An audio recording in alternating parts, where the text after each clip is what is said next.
Bem, pessoal, vamos de BTC no fim de tarde dessa terça-feira, 3 de janeiro. Agora na Espanha são 22 horas e 58 minutos. No Brasil, 18h58 da tarde. Gente, o que tá travando a BTC é a base da nuvem aqui no diário. E que tá se confundindo nesse momento com a própria mediana do canal de Keltner. Deixa eu despoluir aqui para vocês verem, ó. Vou até aumentar aqui a estrutura. Vocês vejam que a mediana do canal de Keltner se confundiu aqui com a base da nuvem no diário. Então a gente tem duas lajes nesse momento segurando a BTC. Mas é muito provável que a gente rompa e incursione em direção ao centro gravitacional da nuvem, que se confunde com esse último toque aqui na aresta superior dessa cunha triangular, ali na altura de 18.387, e também se confunde com esse suporte dessa camada congestional, que foi a última congestão, foi o último suporte da última congestão que antecedeu o crash da FTX. Ó. Aqui, 9 de novembro, esse grande Morobuzu aqui, vendedor, foi o dia seguinte à suspensão de saques na FTX. Aí formou essa grande figura triangular de acumulação, da qual a gente está se livrando agora, já que ela vai explodir de forma ascendente. Nessa pernada aqui, essa pernada não vai ser linear. A gente vai fazer um pit stop aqui na altura da VWAP mensal do mês 12 de 22, o mês passado, na altura de 17.100. Vai fazer um pit stop aqui, um pullbackzinho, para aí sim buscar o próprio patamar da VWAP mensal do mês 11, que se confunde lá com o centro gravitacional da nuvem. No intraday, a BTC foi um reloginho. Todos os sinais na sala hoje fecharam rapidamente, porque a gente surfou aqui. Cada toque na lower, cada toque na upper a gente buscou. Então foi um reloginho. A gente entrou aqui, ó. Aí quando a BTC ameaçou encostar na VWAP, e aí fecharam os sinais todos com lucro no bolso, e os assinantes, tanto no copy trade quanto na sala, fecharam com lucro no bolso. E na seara fática, o Sam Bankman-Fried se declara inocente e não vai fazer acordo com a promotoria norte-americana, ao contrário do que fizeram o Gary Wang e a Caroline Ellison, que eram os sócios do Sam Bankman-Fried na Alameda Research, o braço de investimentos do grupo FTX. Ele basicamente se declarou inocente de todas as acusações e vai partir para o tudo ou nada. Vai para o julgamento que deve acontecer em outubro, podendo pegar mais de 115 anos de cadeia. E os reguladores financeiros bancários norte-americanos emitiram um alerta criptográfico para todas as instituições financeiras norte-americanas, principalmente o Fed, junto com outros reguladores do sistema bancário norte-americano, divulgaram uma declaração conjunta lembrando que os bancos têm as suas obrigações de segurança e liquidez, e delineou os riscos e basicamente invocou aquela declaração de standard, né, padrão do Banco da Basileia, o Bank of International Settlements, que é o banco de liquidações internacionais da Basileia, que já havia emitido uma tabela de exposição padrão para o sistema financeiro global em termos de exposição à criptografia.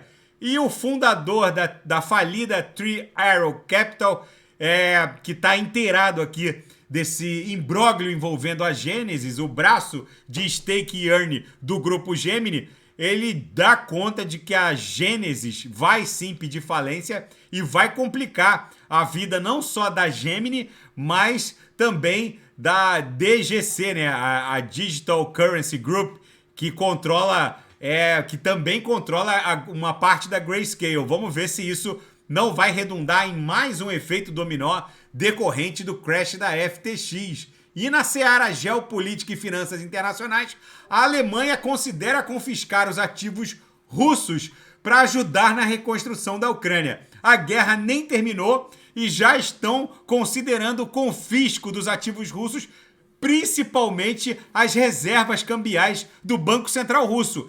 Gente, se isso acontecer, é muito bom para Bitcoin.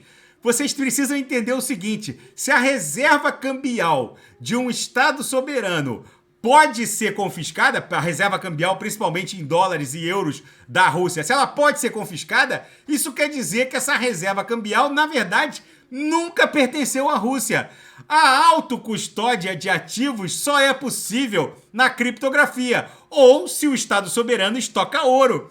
Então, gente, aquela mega pernada impulsiva da BTC, a qual eu me reporto diuturnamente, em que a BTC vai caminhando para aquelas camadas de ataque vezes 10 até se transformar num ativo próprio de instituições financeiras e bancos centrais. Quando uma BTC estiver valendo 10 milhões de dólares, vocês vão se lembrar desse meu vídeo.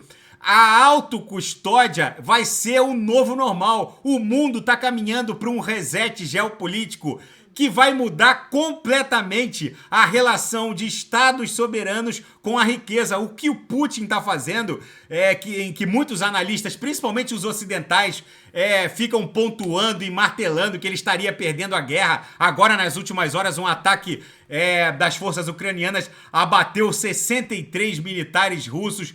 Gente, o Putin, ele entrou nessa guerra como quem entra num grande jogo de xadrez. Essa guerra vai durar muito tempo ainda, já vai fazer um ano agora em fevereiro e ela não vai terminar tão cedo. O Putin, na verdade, ele tá travando uma guerra contra o petrodólar norte-americano, contra o dólar norte-americano. Enquanto ele não resetar e fazer catapultar o dólar como reserva cambial global, essa guerra não vai terminar. E outra, o confisco das reservas cambiais russas para o mundo cripto é uma bênção, porque isso reforça ainda mais a necessidade de autocustódia das reservas de bancos centrais, o que só pode ser feito via compra de ouro ou compra de BTC. Enfim, vocês vão lembrar desse meu vídeo lá na frente. E a União Europeia vai exigir testes de Covid para passageiros que chegam da China. A China liberou geral, nem faz mais relatórios sanitários sobre o número de infectados e mortes. Eles simplesmente parece que estão esperando uma espécie de imunidade de rebanho. As mortes vão aumentando de forma exponencial e agora a União Europeia volta a exigir teste de Covid negativo para a entrada na área change, né, dentro da zona do euro. E agora um exercício militar das forças americanas e sul-coreanas vão fazer uso de artefatos nucleares. Gente, isso pode eventualmente escalar o conflito, não só o conflito russo-ucraniano para outro nível, e também a tensão com a Coreia do Norte. O uso de artefatos nucleares por esses exercícios militares, pelas forças militares da Coreia do Sul e dos Estados Unidos, pode tensionar ainda mais o Sudeste Asiático. A China está com esse imbróglio com Taiwan.